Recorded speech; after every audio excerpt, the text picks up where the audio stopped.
નમસ્કાર. આજે આપણે છીએ પાટડી તાલુકાના માલવણ ગામે, જે આપણે માલવણ ચોકડી તરીકે ઓળખાય છે, જ્યાં આપણે કચ્છ હાઈવે, અમદાવાદ કચ્છ હાઈવે લાગે અને આ સુરેન્દ્રનગર જવાનો રોડ મેન રસ્તો છે.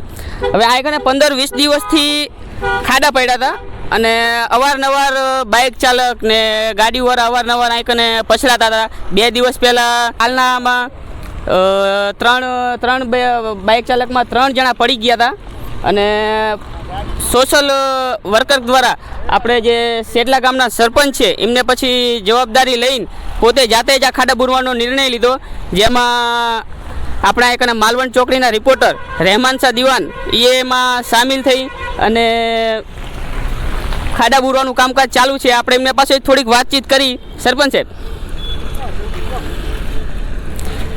શું કહેશો તમે ખાડાનું વિશે?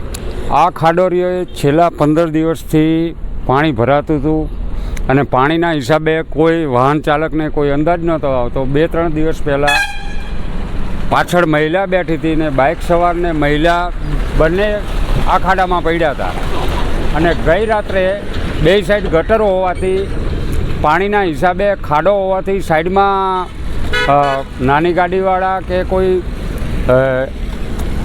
સાઈડમાં લેતા તો સાઈડમાં ગટરમાં પણ ગાડી ફસાઈ જતી અને રાત્રે પણ એક ગાડી ફસાણી હતી.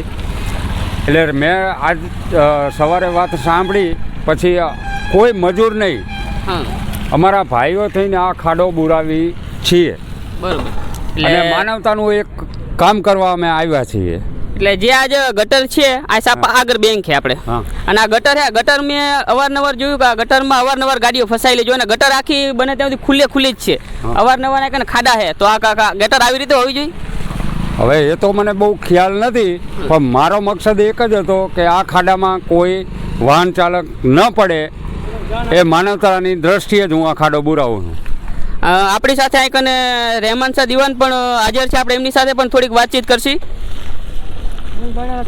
અરે આવો, તમે કામ કરો તો યાર દેખાડવાનું. શું કહેશો તમે આ વિશે? 15 દિવસથી અહીંયા પાણીનો ભરાવો થયેલો, ખાડો પડેલો, રોડ તૂટી ગયો, બંને બાજુની ગટરો ખુલ્લી છે. અહીંયા 15 દિવસથી બધા આગેવાનો નીકળે છે, કોઈ ધ્યાન નથી દેતું. આજે સેટલા ગામના સરપંચ બાબત ખાન અહીંથી નીકળેલા અને એમને જોતા માનવતાની દ્રષ્ટિએ માણસોને એકત્ર કરી એમના ભાઈઓને બોલાવી અને પોતે હાથમાં કામ લઈ અને ખાડો બોલાવવાનું કામગીરી કરેલ.